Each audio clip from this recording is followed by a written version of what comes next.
Hello students, SS education में आप सभी का स्वागत है। हम लोग इंग्लिश ग्रामर में पार्ट ऑफ स्पीच को देखेंगे। पार्ट ऑफ स्पीच ग्रामर का सबसे महत्वपूर्ण भाग माना जाता है और ऑल कॉम्पिटिटिव एग्जामिनेशन के लिए इसका जो कॉमन एरर्स होता है, एग्जाम पॉइंट के लिए सबसे महत्वपूर्ण बातें को रखता है।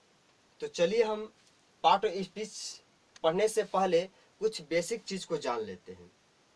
हम इंग्लिश ग्रामर पढ़ते हैं। इंग्लिश ग्रामर के पहले बारे में जान लें कि इंग्लिश ग्रामर है क्या। तो चलिए ग्रामर को पहले जान लेते हैं कि ग्रामर है क्या।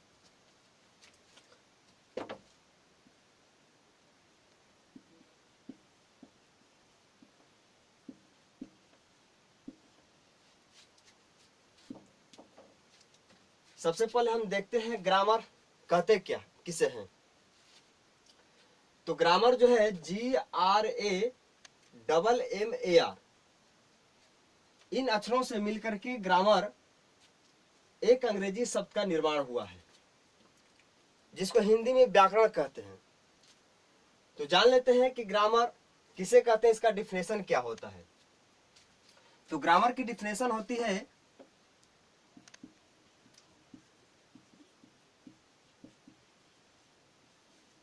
The knowledge of correct reading, writing and speaking. तो ग्रामर किसे कहते हैं, तो हमने इंग्लिश में डिफिनेशन दिया है कि the knowledge of correct reading, writing and speaking. पढ़ना, लिखना और बोलना शुद्ध शुद्ध जो हमें आता है उससे उसके ज्ञान को ही हम ग्रामर कहते हैं। कहें तो शुद्ध शुद्ध पढ़ना, लिखना और बोलने का जो हमें ज्ञान होता है उसे ही हम ग्रामर कहते हैं। ग्रामर के बाद हम एक और चीज देखते हैं, लैंग्वेज होता है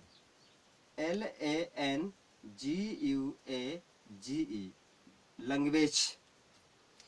लैंग्वेज का डिफिनेशन जानते हैं कि लैंग्वेज किसे कहते हैं। देख लेते हैं। Language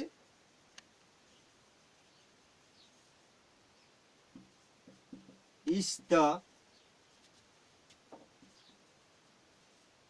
tool of communication.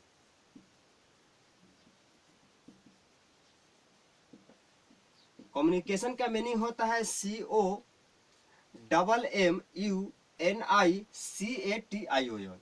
तो लैंग्वेज का डिफिनेशन है कि language is the tool of communication.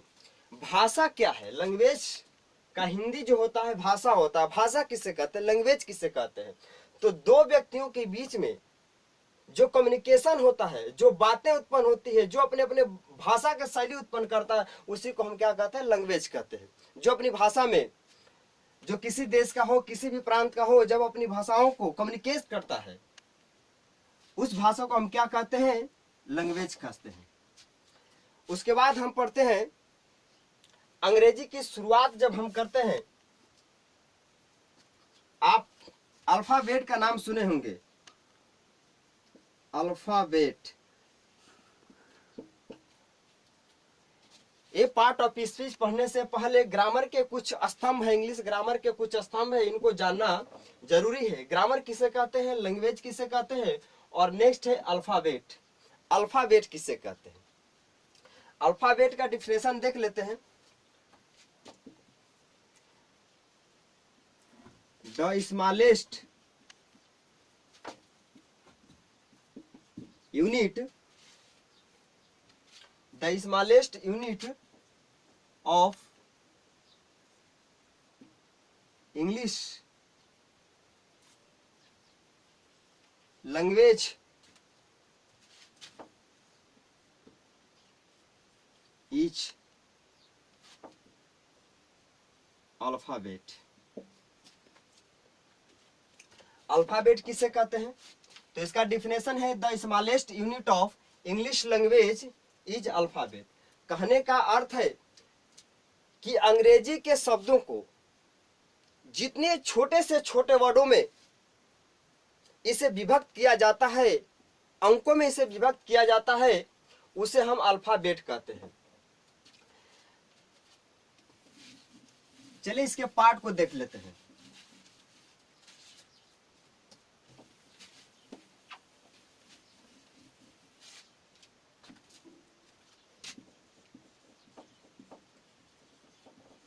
Alphabet की अगर बात करें तो there are two parts of alphabets. Alphabets को टू पार्टों में बांट करके हम लोग अध्ययन करते हैं। इसको जान लेते हैं कि अल्फाबेट किसे कहते हैं। तो अल्फाबेट हमने बताया है कि the smallest unit of English language is alphabet. जैसे एग्जांपल के तौर पर देखें तो A B C D etc यह आपके अल्फाबेट के अंतर्गत आते हैं। कह रहा है कि अल्फाबेट उसे कहते हैं जो अंग्रेजी के किसी भी शब्द को सबसे छोटे में तोड़ दिया जाता है, उसे हम क्या कहते हैं? अल्फाबेट कहते हैं। जैसे कहे कि यदि मान लीजिए इंग्लिश को ही रख ले, इंग्लिश को, तो इंग्लिश को सबसे छोटे पार्ट में तोड़ना है और जो सबसे छोटा पार्ट उत्पन्न होगा वही मेरा क्या होगा? अल्फाबेट कहलाएगा। जैसे इसको छोटे पार्ट में कितना तोड़ सकते हैं? जैसे ENG प्लस LISH ऐसा कर सकते हैं। इससे भी छोटा हो सकता है E plus N plus G plus L plus I plus S। देख रहे हैं कि इंग्लिश के हर वर्ड को हमने अलग अलग कर दिया है, इनको सबसे छोटे पार्टों में तोड़ दिया है। अब इससे छोटा पार्ट आप इसका नहीं बना सकते हैं। ई को आप सबसे छोटा पार्ट अब नहीं बना सकते, एन को सबसे छोटा आप पार्ट नहीं बना सकते, जी को सबसे छोटा पार्ट नहीं बना सकते, एल को सबसे छोटा पार्ट नहीं बना सकते, आई को सबसे छोटा पार्ट नहीं बना सकते, एस को सबसे छोटा पार्ट नहीं बना सकते, एस को सबसे छोटा पार्ट नहीं बना सकते। तो अंग्रेजी के किसी भी वर्ड को यदि उसको तोड़ा जाए, उसका विखंडन किया जाए और उसमें से जो सबसे छोटा पार्ट बनता है वही अल्फाबेट कहलाता है। तो ई आपका अल्फाबेट, एन आपका अल्फाबेट, जी आपको अल्फाबेट, इस तरीके से हम LISH को अल्फाबेट कह सकते हैं। तो इस तरीके से अंग्रेजी के वर्डों को सबसे छोटे शब्दों में अंकों में जब तोड़ दिया जाता है और जो सबसे छोटा अंक जो आपका आता है वही आपका अल्फाबेट कहलाता है। There are two parts of alphabets. Alphabet को दो भागों में बांटकर हम लोग अध्ययन करते हैं। तो इसके दो भाग होते हैं, एक होता है वोवेल और दूसरा होता है कॉन्सोनेंट। इसके दो पार्ट होते हैं, एक वोवेल होते हैं और दूसरा कॉन्सोनेंट होते हैं। वोवेल के अंतर्गत 5 लेटर्स आते हैं, A E I O U। इसको कह सकते हैं कि there are 5 letters in alphabets, यानी कि अल्फाबेट्स में 5 लेटर्स जो हैं वोवेल के होते हैं, वहीं 21 लेटर्स जो होते हैं वह कंसोनेंट होते हैं। और वह 21 जो लेटर्स होते हैं A E I O U को छोड़ करके बाकी जो भी अल्फाबेट के 26 जो लेटर्स होते हैं, आपको पता होगा कि अल्फाबेट के कुल टोटल 26 लेटर्स होते हैं। इन 26 लेटर्स को दो भागों में बांटे, एक भाग वोवेल और दूसरा भाग कंसोनेंट्स होता है। इस 26 में वोवेल जो होता है 5 होते हैं और 21 जो वोवेल्स होते हैं लेटर्स होते हैं वह कंसोनेंट्स होते हैं। तो इस तरीके से हम लोग अल्फाबेट को पढ़े। उसके बाद हम देखते हैं वर्ड्स। वर्ड्स किसे कहते हैं?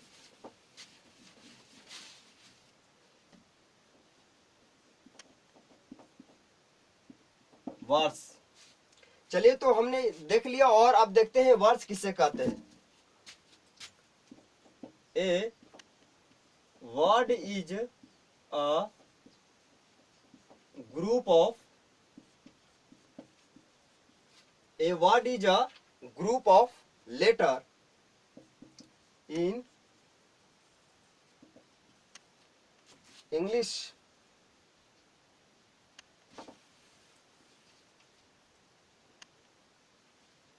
group of letters that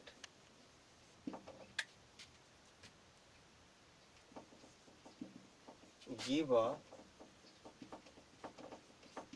complete meanings. Words किसे कहते हैं? तो a word is a group of letter that give a complete meanings. तो वर्ड किसे कहते हैं? तो a word is a group of letters, यानी कि अंकों जो अक्षर जो होते हैं, अक्षरों के समूह को वर्ड कहा जाता है। गिव अ कंप्लीट मीनिंग, लेकिन एक अर्थपूर्ण मीनिंग देते हो, वैसे अंग्रेजी के अक्षरों के समूह को हम वर्ड्स कहते हैं। तो वो वर्ड्स किसे कहते हैं? तो वर्ड्स यह लेटरों का ग्रुप होता है, अक्षरों का ग्रुप होता है, और वह ग्रुप होना चाहिए कि उसमें एक सेंस होना चाहिए, एक मीनिंगफुल होना चाहिए, उसे कोई अर्थ निकलना चाहिए। वैसे वर्डों को, वैसे लेटरों को हम क्या कह सकते हैं? वर्ड कह सकते हैं। जैसे कहें, कह रहा है कि लेटरों का समूह। तो लेटर क्या है कि इंग्लिश वर्ड के, किसी भी अंग्रेजी भाषा के उसके सबसे छोटे टुकड़ों को, तो सबसे छोटा टुकड़ा हमने बताया था ABC, और इससे सबसे छोटा टुकड़ा अंग्रेजी शब्द में नहीं हो सकता है। तो इन लेटर्सों को, ग्रुप को हम क्या कहते हैं? वर्ड्स कहते हैं। और वह लेटर का समूह कैसा होना चाहिए? एक कंप्लीट मीनिंग्स होना चाहिए, एक अर्थपूर्ण मीनिंग होना चाहिए। जैसे देख ले, अगर एग्जाम्पल के तौर पर देखें, पेन, पेन को अगर देखें तो P क्या है? एक लेटर से। E क्या है? एक लेटर से। N क्या है? एक लेटर से। और एक लेटर्सों का ही समूह बनकर के मिल गया पेन। और पेन क्या है? एक अर्थपूर्ण मीनिंग है। और पेन का हिंदी कहे तो कलम। एक अर्थ मिल रहा है कि पेन मीन्स क्या होता है? हिंदी कलम होता है। तो यह एक हमें अर्थपूर्ण मीनिंग मिला। लेकिन इसी वर्ड को अगर कहें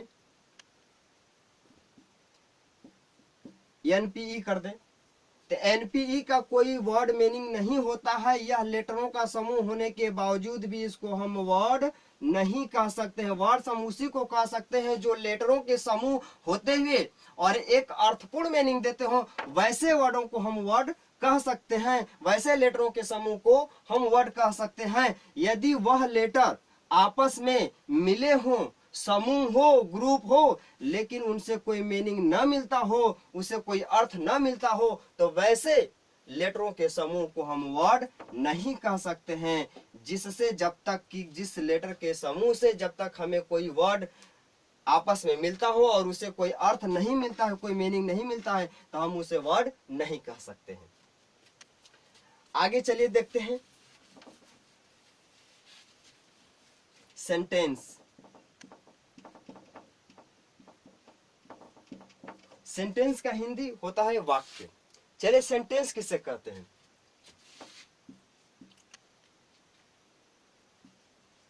A sentence is a group of words that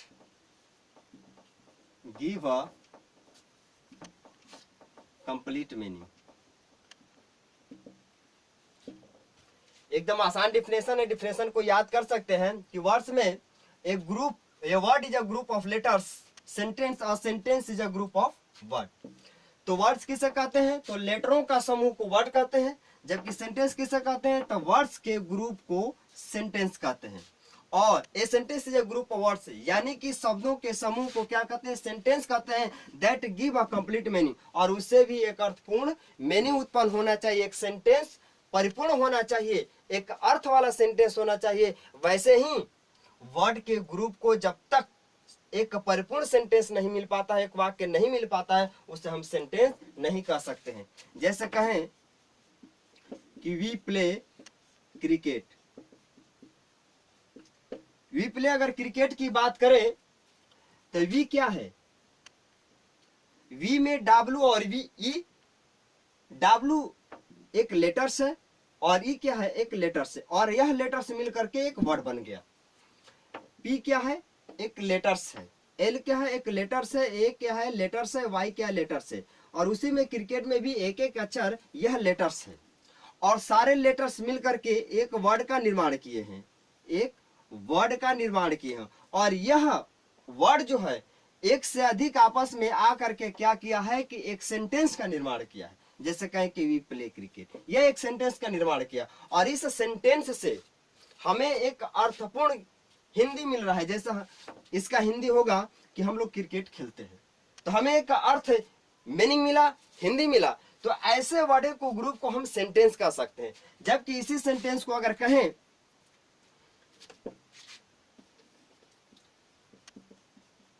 cricket play we, अगर इस तरीके से हम कहें तो यह भी वर्ड है, यह भी वर्ड है और यह भी वर्ड है।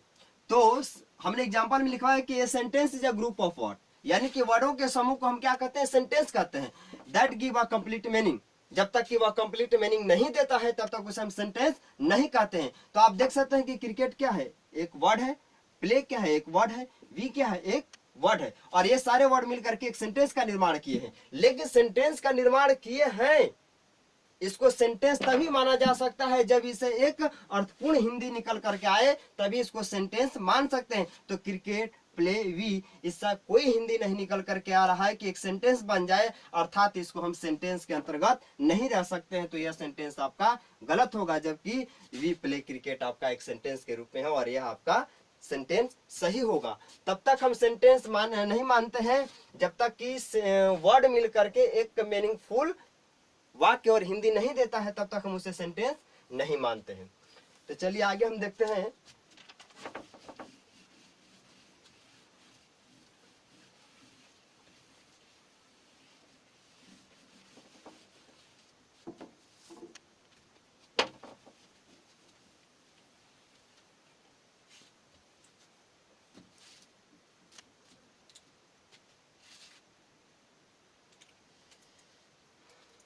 सेंटेंस के टाइप्स देखते हैं।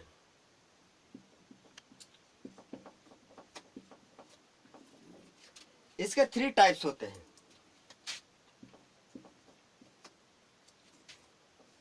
फर्स्ट जो होता है सब्जेक्ट, वर्ब, ऑब्जेक्ट्स। किसी भी सेंटेंस का निर्माण करने के लिए हमें 3 चीजों की आवश्यकता होती है, सेंटेंस, सब्जेक्ट की, वर्ब की और ऑब्जेक्ट की। सेंटेंस कभी भी हमें बनाना है तो हमें इन तीनों चीजों की जरूरत होती है। कभी कभी होता है कि सब्जेक्ट और वर्ब से ही काम हो जाता है, कभी कभी इंपेरेटिव सेंटेंस में सब्जेक्ट मेन वर्ब दे देता है और उसे सेंटेंस बन जाता है। इस तरीके से सेंटेंस का निर्माण साधारण तौर पर अगर कहें तो सेंटेंस के निर्माण के लिए यह 3 स्तंभ जरूरी है, सब्जेक्ट, वर्ब और ऑब्जेक्ट। चलिए देख लेते हैं सब्जेक्ट किसे कहते हैं।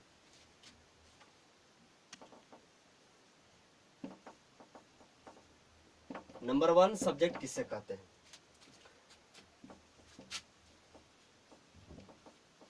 और subject is the does of action. Subject किसे कहते हैं, तो ये subject is the does of action, जो कार्य करता है, जो कार्य करता है उसे हम क्या कहते हैं, सब्जेक्ट कहते हैं। किसी भी सेंटेंस में सब्जेक्ट उसे कहते हैं जो उस सेंटेंस को कार्य करने को इंगित करता है, उसे सब्जेक्ट कहते हैं। या कहें तो सब्जेक्ट को चर्चा का विषय भी कह सकते हैं, जिस पर चर्चा किया जाता हो उसे हम क्या कह सकते हैं, सब्जेक्ट कह सकते हैं। तो सब्जेक्ट किसे कहते हैं, a subject is the does of action, जो कार्य करता है, जिसके बारे में हम चर्चा करते हैं उसे हम क्या कहते हैं, सब्जेक्ट कहते हैं। जैसे एग्जांपल के तौर पर देख ले, राम किल्ड रावण, राम किल्ड रावण। तो सब्जेक्ट किसे कहते हैं, तो हम बचपन से जानते हैं कि सब्जेक्ट, एक चीज और होता है कि सब्जेक्ट पहचानने का तरीका हम बचपन से ही जानते हैं कि सेंटेंस के जो शुरू में होता है उसको हम सब्जेक्ट मान लेते हैं। जैसे इस सेंटेंस के शुरू में क्या है, राम है, तो इसको हम क्या कह सकते हैं, सब्जेक्ट हम मान लेते हैं। दूसरे तरीके से ग्रामर तौर पर देखें तो सब्जेक्ट की पहचान जो होती है कार्य और चर्चा में ही होती है। सब्जेक्ट पहचानने का तरीका है कि जो सेंटेंस का कार्य करता है, या हम कहते हैं जिसके बारे में हम लोग चर्चा करते हैं। जैसे कहें कि राम किल रावण, राम ने रावण को मारा, तो कहें कि मारने का काम कौन कर रहा है, इस सेंटेंस में मारने का काम कौन कर रहा है, तो कार्य कौन कर रहा है, राम कर रहा है। राम यदि कर रहा है तो राम क्या होगा, यह आपका सब्जेक्ट हो जाएगा। तो हम लोग आपस में चर्चा की अगर बात करें तो आपस में हम लोग चर्चा करते हैं कि किसने रावण को मारा, हम आपस में बातचीत करते हैं तो किसने रावण को मारा, तो किसने मारा, राम ने मारा। तो राम क्या बन जाएगा, आपका सब्जेक्ट बन जाएगा। साधारण तौर पर अगर कहें तो यदि आपको बड़े सेंटेंस अगर मिल जाए, बड़ा से बड़ा यदि सेंटेंस मिल जाए, तो आप उस सेंटेंस के क्रिया से हु लगा करके, हु का अर्थ होता है, यदि हु लगा करके प्रश्न करेंगे और प्रश्न करने पे जो उत्तर मिलता है वही आपका सब्जेक्ट होगा। जैसे इसमें देखो, राम किल रावण, वर्ब से आप प्रश्न हमेशा करना है, जो मुख्य क्रिया है, जो मेन वर्ब है, उस वर्ब से हमेशा आप प्रश्न कीजिए हु लगाकर, हु लगा करके प्रश्न कीजिए, और उस हु लगा करके प्रश्न करने पर क्रिया से जो आपको उत्तर मिलेगा वही आपका सब्जेक्ट होगा। जैसे इसमें देखें, इसमें क्रिया क्या है, इसमें क्रिया है किल्ड। बचपन से जा रहे हैं कि क्रिया का पहचाने का तरीका होता है जिसमें ना लगा हो। जैसे रीड हुआ, रीड का अर्थ होता है पढ़ना, राइट लिखना, ना लगा है, तो इस तरीके से हम क्रिया की पहचान कर सकते हैं। तो राम ना नहीं लगा है, रावण ना नहीं लगा है, किल मारना ना आ रहा है, इसलिए यह हमारा सेंटेंस का क्रिया हुआ, और इस क्रिया से हु लगा करके प्रश्न करो और प्रश्न में जो उत्तर मिलेगा वही आपका सब्जेक्ट होगा। प्रश्न लगा करके पूछो हु, किल का मतलब होता है मारना, कौन मारा, हु लगा करके प्रश्न करो कौन मारा, उत्तर आ रहा है कौन मारा, कौन मारा, तो किसने मारा, राम मारा, आपका सब्जेक्ट बन गया राम। तो इस तरीके से सेंटेंस बहुत बड़ा अगर सेंटेंस है और उस सेंटेंस की क्रिया को पहचानो और उस क्रिया में हु लगा करके प्रश्न करो, और हु लगा करके प्रश्न करने पर जो आपको उत्तर मिलेगा वही आपका क्या होगा, सब्जेक्ट होगा। तो इस तरीके से हम सब्जेक्ट को पहचान सकते हैं। दूसरे तरीके से कह सकते हैं कि सब्जेक्ट के शुरू में जो है, सेंटेंस के शुरू में जो है वह आपका सब्जेक्ट है। साधारण तौर पर जो कार्य करता है, जो चर्चा का विषय है, या क्रिया में हु लगा करके प्रश्न करो, भर में हु लगा करके प्रश्न करो और जो उत्तर मिलेगा वही आपका सब्जेक्ट हो जाएगा। चलिए इसके बाद हम देखते हैं ऑब्जेक्ट। ऑब्जेक्ट वर्ब देखते हैं। नंबर 2 है वर्ब।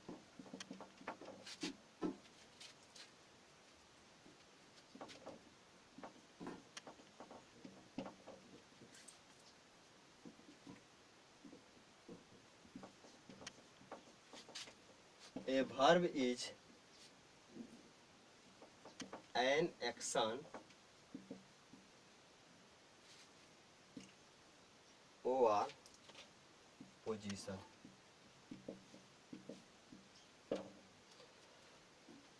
position of subject। तो verb किसे कहते हैं, तो a verb is an action or position of subjects। जब किसी सेंटेंस से कार्य के होने का पता चले या उसकी स्थिति का पता चले तो उसे हम क्या कहते हैं, वर्ब कहते हैं। वर्ब किसे कहते हैं, जब सब्जेक्ट के पोजीशन और एक्शन का पता चले तो हम उसे क्या कहते हैं, वर्ब कहते हैं। जैसे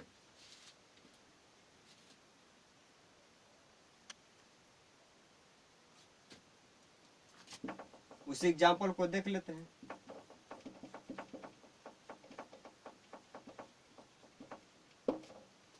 इसमें देखो, राम किल रावण, हमने बता दिया है कि सब्जेक्ट के पोजीशन और एक्शन का पता चले, यानी कि जो सब्जेक्ट है उसके पोजीशन और एक्शन का अगर पता चले तो हम उसे वर्ब कहते हैं। जैसे सब्जेक्ट के पोजीशन, तो आप इस सेंटेंस में सब्जेक्ट किसको कहेंगे, सब्जेक्ट पता नहीं है तो क्रिया में लगाओ जिसमें ना लगा है। किल का मतलब क्या होगा, मारना, ना लगा है, अक्सर क्रिया में ना लगा रहता है, ना लगा है।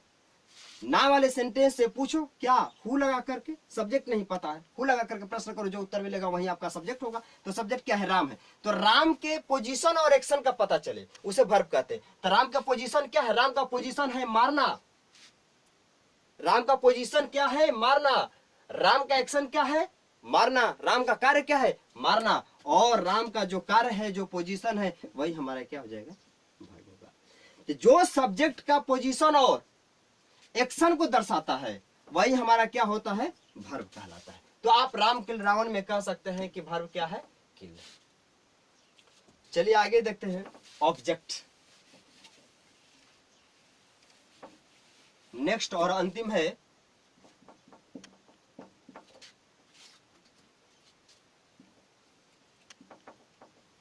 Object.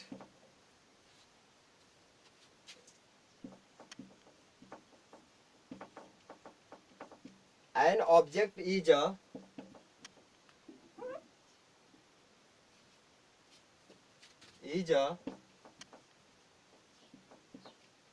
person or things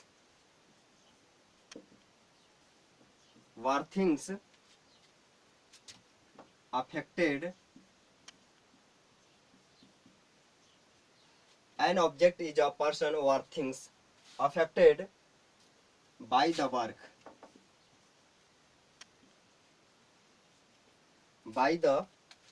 work of subject, by the work of subjects in sentence। आप देख सकते हैं, तीसरा है objects. An object is a person और things affected by the work of subjects, यानी कि सब्जेक्ट के कार्य करने के द्वारा जो पर्सन और थिंग्स प्रभावित होते हैं, उस सेंटेंस को हम क्या कह सकते हैं, ऑब्जेक्ट कह सकते हैं। कह रहा है कि सब्जेक्ट के कार्य करने से पर्सन हो या थिंग्स हो, कोई वस्तु हो या मनुष्य हो, यदि सब्जेक्ट का उस पर प्रभाव पड़ रहा है, उस पर अफेक्टेड हो रहा है, तो उस सेंटेंस को हम क्या कह सकते हैं, ऑब्जेक्ट कह सकते हैं। जैसे एग्जांपल के तौर पर देखें, राम किल रावण, कहने का अर्थ है कि सब्जेक्ट का जो कार्य है वह व्यक्ति और वस्तुओं पर जो असर पड़ता है, अफेक्टेड होता है, उस सेंटेंस को हम क्या कह सकते हैं, ऑब्जेक्ट कह सकते हैं। पहचानो सब्जेक्ट कौन है, सब्जेक्ट राम है। सब्जेक्ट राम है, इसका प्रभाव किस पर पड़ रहा है, मारने, राम ने मारा, और मारा तो किसको मारा, रावण को मारा। मारने का काम जो राम किया वह प्रभाव सीधे रावण पे पड़ा, और जिस पर पड़ा वही आपका बनेगा ऑब्जेक्ट। तो किसी भी सेंटेंस में यदि कोई भी सब्जेक्ट है, अगर वह सब्जेक्ट जो है किसी पर्सन और थिंग्स की पर प्रभाव डालता है, अफेक्टेड करता है, कोई भी कार्य करता है, तो उस कार्य का प्रभाव जब किसी वर्ड पर पड़ता है तो उस वर्ड को हम ऑब्जेक्ट कह सकते हैं। जिस तरीके से आप एग्जांपल में देख सकते हैं, राम किल रावण, राम किल रावण में इस सेंटेंस में राम ने जो कार्य कर रहा है उसका प्रभाव सीधे आपके रावण पे पड़ रहा है, और जिस पर पड़ेगा वही आपका ऑब्जेक्ट होगा। या एक तरीके से और इसको ढूंढ सकते हैं, व्हाट या whom, व्हाट या सेंटेंस के अनुसार आप क्रिया में व्हाट या whom लगा करके प्रश्न कीजिएगा, और प्रश्न करने पर जो उत्तर आपको मिलेगा वह आपका ऑब्जेक्ट होगा। यदि इस तरीके से आपका ऑब्जेक्ट नहीं पता है, सब्जेक्ट किस पर कार्य कर रहा है और उसका प्रभाव किस पर पड़ रहा है, यदि समझ नहीं आ रहा है, तो आप उस क्रिया में व्हाट या whom लगा करके प्रश्न करो। किसी एक का या तो व्हाट लगा करके करो या whom लगा करके करो, सेंटेंस के अनुरूप व्हाट या whom दोनों में से किसी एक का प्रयोग कर सकते हो, और इसमें जो प्रश्न करने पर आपको जो उत्तर मिलता है वह आपका ऑब्जेक्ट होता। तो देख रहे हैं, व्हाट इसमें सुटेबल नहीं हो पाएगा, whom लगा करके देखते, whom किसको, तो whom किसको, तो whom लगा करके प्रश्न करो। किल का मतलब मारना, किसको मारा, उत्तर आपका क्या आ रहा है, रावण आ रहा है। तो इस तरीके से आप ऑब्जेक्ट का पता कर सकते हैं व्हाट या whom लगा करके। तो आप हुम लगा करके प्रश्न किया और आपका उत्तर रावण आया। इस प्रकार से रावण को वाट या हुम लगा करके क्रिया में प्रश्न करने पर आप ऑब्जेक्ट को भी पहचान सकते हैं। या दूसरी बात, आप ऑब्जेक्ट को उस तरीके से भी पहचान सकते हैं, जो सेंटेंस का जो सब्जेक्ट होता है वह जो भी कार्य करता है और उस कार्य का प्रभाव जो है किसी पर्सन या थिंग्स पर जब पड़ता है तो उसी पर्सन या थिंग्स को हम क्या कर सकते हैं, ऑब्जेक्ट कह सकते हैं। तो इस तरीके से हम लोग सेंटेंस के तीनों पार्ट्स को पढ़ लिए। सब्जेक्ट किसे कहते हैं, वर्ब किसे कहते हैं, ऑब्जेक्ट किसे कहते हैं। सब्जेक्ट को कैसे पहचाना जा सकता है, वर्ब को कैसे पहचाना जा सकता है और ऑब्जेक्ट को कैसे पहचाना जा सकता है, इसको हमने पढ़ लिया। तो आगे चलते हैं, हम लोग देखते हैं। तो हम इसकी बात की थी, तो पार्ट ऑफ स्पीच में पढ़ने से पहले हम लोग कुछ जनरल जानकारी प्राप्त किया ग्रामर को। उसके बाद हम लोग आज पार्ट ऑफ स्पीच को पॉइंटली देखते हैं।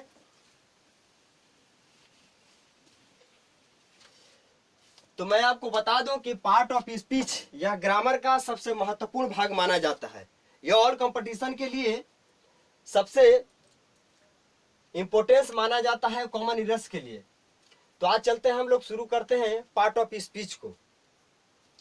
तो पार्ट ऑफ स्पीच को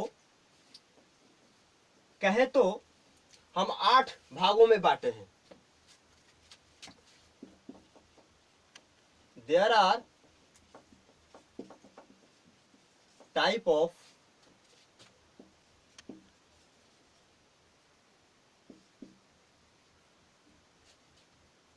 eight parts. There are type of 8 parts. यह पार्ट ऑफ स्पीच के भाग हैं। इसको पार्ट ऑफ स्पीच की अगर बात करें तो पार्ट ऑफ स्पीच को हम ग्रामर फैमिली के नाम से भी जानते हैं। Family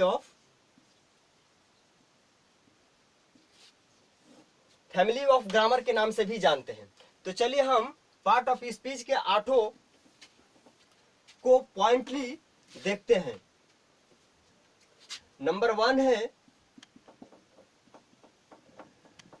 noun, number 2 pronoun,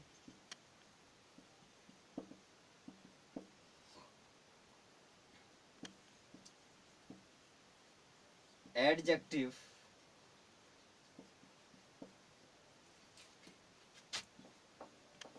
verb,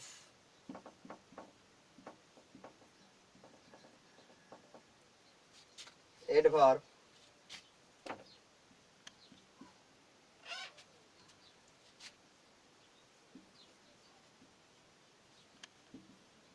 conjunction,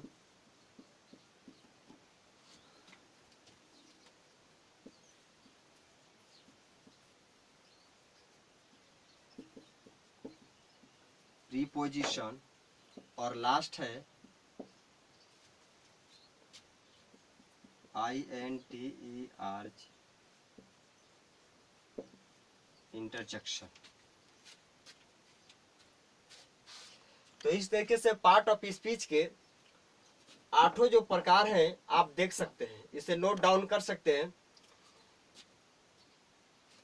number 1 है noun, number 2 pronoun, number 3 adjective, number 4 verb, number 5 adverb, number 6 conjunction, number 7 preposition, number 8 interjection. इस प्रकार से हम पार्ट ऑफ स्पीच के 8 जो पार्ट है इसको हमने नोट डाउन करा दिया। तो आज हम लोग इस वीडियो में बस यहीं तक पढ़ेंगे। अगले वीडियो में हम शुरू करेंगे nouns, pronouns, adjectives, verbs, adverb, conjunction, preposition, interjection. इस प्रकार से हम लोग पार्ट ऑफ स्पीच के 8 प्रकार को बारी बारी से धीरे धीरे हम पढ़ाते चलेंगे। तो इस तरीके से आप इस नोट डाउन कर सकते हैं और मैं बस यहीं तक, और अगले वीडियो में मैं नाउन को, प्रोनाउन को देखेंगे